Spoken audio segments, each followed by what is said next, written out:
안녕하세요. 영남탐정사무소입니다. 오늘은 배우자 외도 증거 수집에 관해서 탐정이나 흥신소에 의뢰할 때 어떻게 하는 것이 가장 현명한가, 이 부분에 대해서 이야기해 볼 건데, 지금 그런 상황에 계신 분들이라면 이 영상이 굉장히 많은 도움이 되실 거라고 생각을 합니다. 끝까지 한번 시청해 봐 주시고 도움이 되셨다면 구독과 좋아요 부탁드리겠습니다. 일단 제가 한번 정리를 해봤거든요. 일단 기본적으로 이 일을 의뢰하는 시기에 대한 부분이에요. 이 부분에 대해 가지고 많은 분들이 고심을 하시고 계시는 분들도 많고, 이 타이밍을 잡지 못해서 뒤에 후회하시는 분들도 굉장히 많이 봤어요. 그렇기 때문에 좋은 시기라고 저희가 말씀드릴 수 있는 부분, 가장 좋은 시기는 사실 이 배우자 외도를 눈치챈 그 시점이에요. 그러니까 의심 단계가 아니라, 뭔가 행동이 수상하다 이런 의심 단계가 아니라, 이제 어떤 누군가가 주변의 지인이 다른 사람이랑 이렇게 내 배우자가 함께 어디에 있는 걸 봤다거나 이런 이야기를 들었다거나, 아니면 어딘가에서 외진 곳에서 이렇게 전화를 받는데 전화 통화 내용을 우연히 들었는데 자기라든지 이런 호칭을 사용하는 그런 경우를 봤다거나, 아니면 어디 카드 사용 내역에서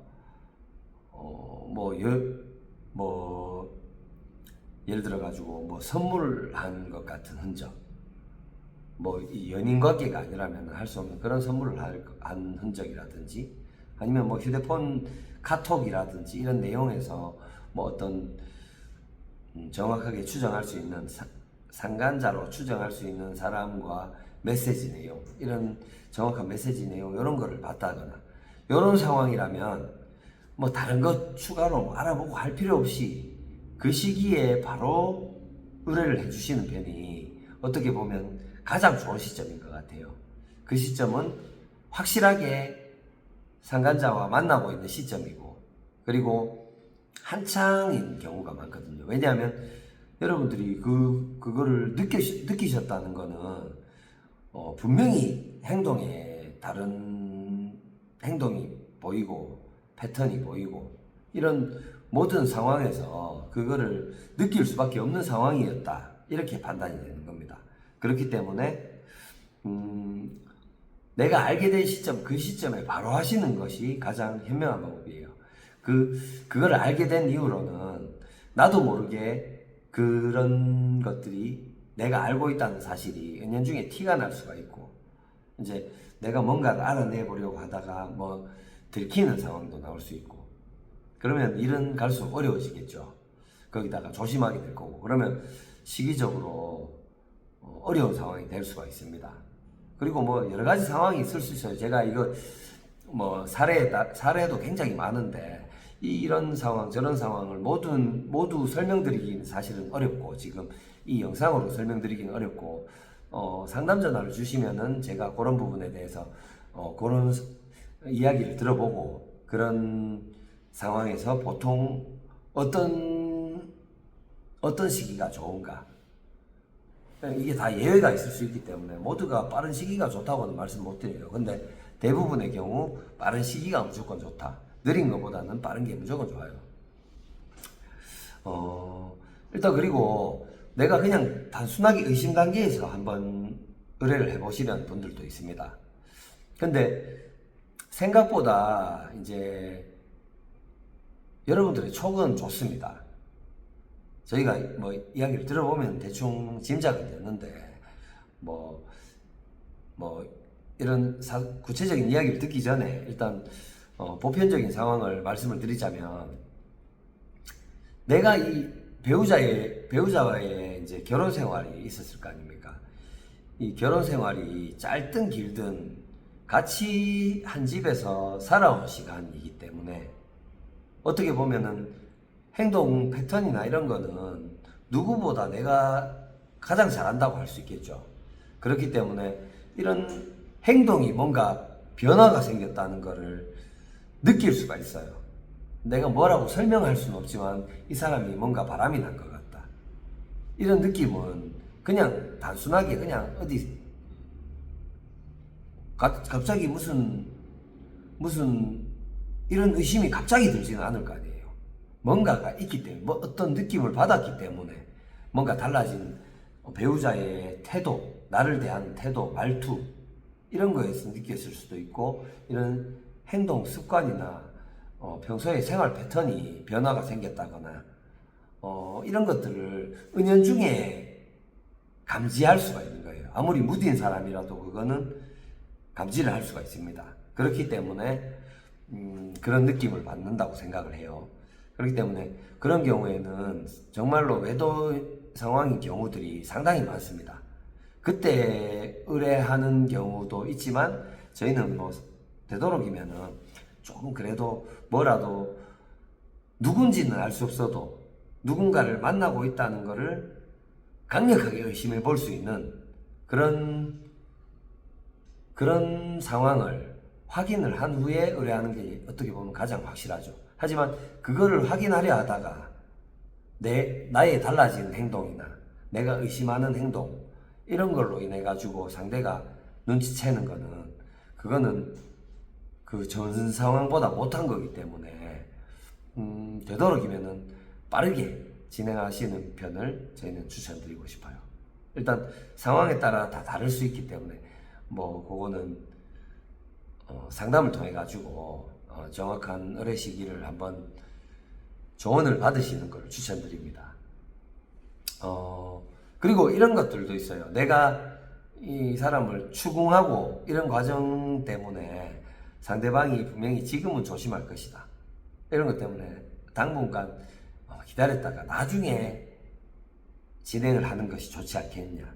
자체적으로 그걸 판단하시는 분들이 있는데 그런 경우에도 저희는 상담을 한번 받아보시고 사실 이게 뭐 의심을 받는다고 해서 뭐 상간자와의 만남을 단절하는 경우는 거의 없다고 보시면 됩니다. 그렇기 때문에 조심하면서 만나는 경우 이런 경우이기 때문에 오히려 그런 경우에도 바로 하시는 게 좋아요. 저희가 뭐 그런 부분은 뭐 세세한 내용을 들어보면은 어느 정도 파악이 되는 부분이기 때문에 그런 부분을 상담을 원하시는 분들은 언제든지 전화를 주시고 그리고 업체 선정에 대한 부분에 대해서 이야기를 해볼게요. 업체 선정은 간단하게 제가 정리를 해드리겠습니다. 경력이 많고 비용을 뭐 추가 비용 없이 명확하게 규정해 놓은 업체, 뭐 성공수당이고 뭐 이런 거, 사실 성공수당이나 이런 거는 실패할 가능성이 있는 이런 일에 대해서 이야기를 해야 되는 부분이지. 이 증거조사 같은 경우는 사실상 인건비 증명이거든요. 그렇기 때문에 성공수당이라는 게 있다는 거는 그 업체가 사실은 의심해 볼 만한 업체예요. 저희는 사실 명확하게 비용을 정해놓은 정찰제로 진행하는 업체를 추천을 드립니다. 그렇기 때문에 뭐 당장에 내용을 보시게 되면 뭐 어떤 부분에서 추가 비용이 들어가는 부분이 있을 수 있어요. 그거는 근데 뭐 일반적인 상황이 아닌 경우에 그런 거지.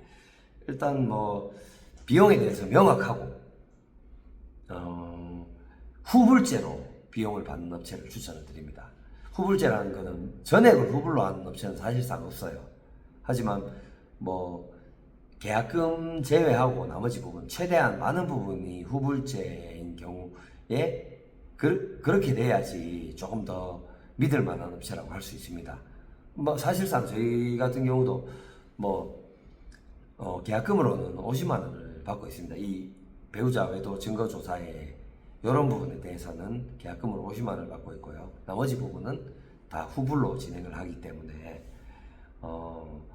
내가 일 처리에 대해서 다툼의 여지가 없다, 문제가 없다, 이런 것 같으면 자신이 있다 이런 상황인 것 같으면 굳이 이걸 후불제로 안 할 이유가 없습니다.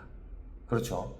계약서를 다 쓰고 진행을 하고 이런 부분이기 때문에 그런 부분은 확실하게 알고 계시면 좋겠고요. 일단 경력이 많고 비용이 확실하게 정확하며 후불제인 업체, 그리고 추가적으로 말씀을 드리자면 인터넷 광고 같은 걸 보고 업체를 고르시게 되면 뭐 최소한 모르겠습니다.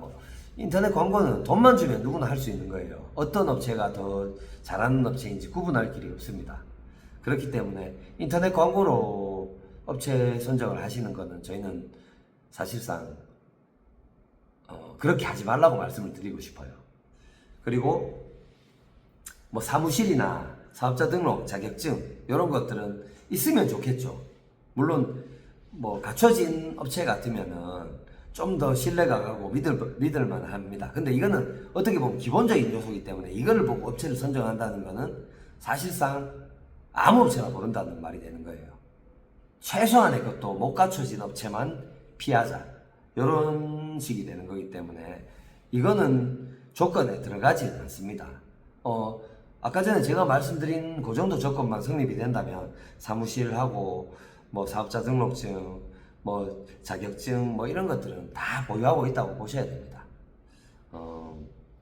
이런 것들은 어쨌든 별 자격증도 사실 우리나라 같은 경우는 민간 자격증 아닙니까? 돈만 주면 딸 수 있는 자격증이고, 사업자 등록은 사업자 등록증 같은 경우는 오래 예전부터 해오던 업체는 오히려 없을 수도 있어요. 불법인 시절부터 해오던 업체들은. 그렇기 때문에 사업자 등록 이것도 크게 중요한 건 아니라고 생각됩니다. 그리고 사무실, 사실 어떤 측면에서 보면 중요할 수 있겠죠, 사업자 등록이. 왜냐하면 이 사기꾼들을 피하려면 사업자 등록은 당연히 있어야 되는 게 맞는 거고요. 사무실도 당연히 있어야 되는 게 맞습니다. 왜냐하면 사무실 그거 전해놓고 월세 내는데 그 비용 얼마나 한다고, 이 일이 얼마나 없으면 사무실 구할 능력도 안 된다는 말입니까? 아무리 필요 없더라도 사무실은 요즘 사실 그래요. 사무실에서 상담을 원하시고 이런 분들이 잘 없습니다. 거의 저희도 출장 상담을 진행을 하는 경우가 많고요. 사무실에서 상담을 원하시는 분들이나 근처에 계신 분들은 저희가 사무실에서 상담을 진행하는데 아닌 경우들이 많기 때문에 이제 사무실은 기본적으로 있으면 좋지만 없어도 상관없다, 이런 측면, 이런 말씀을 드리고 싶고요. 일단 업체 선정은 어떻게 보면 확실한 방법이 저희 같은 업체에 먼저 의뢰를 한 후에 나중에 변호사 선임을 하는 경우도 있고요. 그리고 변호사 선임을 한 이후에 의뢰를 하는 경우도 있습니다. 증거 수집을 위해서. 근데 변호사들 같은 경우는 예를 들어서 증거가 필요하다, 이런 경우에는 외도하는 것 같으면 증거가 필요하다. 근데 증거 수집을 변호사들이 해주지는 않습니다. 그러면 어떻게 하겠습니까? 저희 같은 업체에 의뢰를 하라고 하겠죠. 그러면 탐정업체에 의뢰하는 경우도 변호사 사무실에서 좀 추천을 해달라고 하면은 연계가 되어 있는 업체가 있을 수 있어요. 하지만 변호사들은 이거 연계를 해줘봤자 괜히 이 업체에서 문제가 생기게 되면 나도 입장이 불편해져요. 그렇기 때문에 추천을 잘 안 해줍니다. 그러니까 변호사 사무실에서 추천을 해준다는 거는 상당히 믿을 만한 업체라는 거예요. 그동안 오랜 시간 동안에 같이 업무를 연계를 해왔거나 아니면 상당히 일을 잘하고 굉장히 믿을 만한 업체라는 확신이 있기 때문에 연계를 해드린다고 봐야 되는 거예요. 그렇기 때문에 변호사 사무실에서 연계해주는 업체는 믿을 만하다는 말씀을 드리고 싶고요. 그리고 마찬가지로 변호사 사무실에서 그 방증이 뭐냐면, 변호사 사무실에서 업체를 연계해주는 경우가 거의 없습니다. 대부분 변호사 사무실은 그렇게는 안 해드립니다, 알아서 찾아보시고 의뢰를 하십시오, 이렇게 말씀을 드리게 돼 있어요. 대부분 그래요. 뭐 회피를 합니다. 그렇기 때문에 굉장히 믿을 만한 업체들하고 연계된 변호사들만이 그렇게 해준다고 봐야 되겠죠. 참고로 저희는 굉장히 많은 변호사 사무실에서 저희한테 업무를 넘겨주고 있습니다. 그런 거 말씀드리고 싶고요. 저희 역시도 마찬가지로 변호사 사무실 연계가 돼 있는 곳이 있어요. 그러면 저희도 마찬가지로 변호사님들 일 처리하는 방식이 좀 마음에 안 든다, 조금 굼뜨고 답답하고 이런 분들 굉장히 많습니다. 여러분들 비용을 상당히 들여가지고 변호사 선임을 하는데 실질적으로 내 마음에 차지 않게 이 답답하게 일을 하는 변호사들이 굉장히 많아요. 그렇기 때문에 저희도 마찬가지로 변호사를 연계해 드릴 때 그런 부분을 고려하지 않을 수가 없어요. 그래가지고 저희도 많은 변호사님들과 일을 해왔지만 저희가 연계해 드리는 변호사님 같은 경우는 정말 일을 잘 하시는, 저희가 정말 믿을 만한 의뢰인들로부터 저희가 욕을 먹지 않을 정도, 굉장히 좋은 소리를, 굉장히 좋은 변호사를 소개시켜 주셔서 감사합니다, 이런 소리를 들을 정도의 변호사를 소개시켜 드리기 때문에 또 변호사 같은 경우는 저희와 또 업무 도중에 연계가 되어 있다면 증거 수집 부분에 있어 가지고도 굉장히 유기적으로 소통하면서 이렇게 시너지 효과를 낼 수 있는 측면이 있습니다. 그렇기 때문에 그런 부분 염두에 두시면 되고요. 일단 이혼을 염두에 두시고 있다면은 증거가 나오는 즉시 변호사 선임을 하시는 걸 추천드려요. 일 처리가 아무래도 보다 빠르고 정확하게 될 수 있기 때문에 그런 거고요. 일단 요 정도 고려하시면은 탐정 의뢰를 할 때, 배우자 외도 상황에서 탐정 의뢰를 할 때, 이 정도만 염두에 두시고 선정을 하신다면은 이제 좋은 업체 선정하실 수 있고, 이런 진행하는 과정 속에서 착오가 없으실 걸로 저는 생각됩니다. 아까 하나만 말씀드리자면은, 아까 말씀 못 드린 게 있는데, 업체 선정을 할 때, 광고를 보고 선정을 하지 말라고 말씀드린 거는, 저희 업계가 광고 비용이 상당히 비쌉니다. 쉽게 말씀드려가지고 네이버의 파워링크의 상단에 노출되게 하려면은, 쉽게 말해가지고 요 금액대별로 이렇게 순위가 정해지게 돼 있는데, 맨 위에 노출이 1순위로 노출이 되려면은 지금 같은 경우 지역별로 키워드별로 다르겠지만은 대부분 클릭 한번, 그 업체 홈페이지 클릭 한번 해가지고 들어가는데, 그 클릭 한번 해버리면 업체에서 광고 비용으로 한 6만원 이상이 빠져나가게 됩니다. 하루에 100클릭만 있어버리면 하루에 광고 비용이 600만원 나간다는 얘기예요. 그런 광고 비용이 어디서 나가겠습니까? 그 키워드도 하나만 하는 게 아니라 여러 개의 키워드를 광고를 하게 되면, 그러면 상당한 금액이 광고 비용으로 지출이 될 건데, 그 비용을 다 의뢰인들한테 의뢰 비용으로 뽑아낼 수밖에 없는 부분이에요. 그래가지고 같은 업무 능력이라면 광고를 안 하는 업체가 일을 잘한다기보다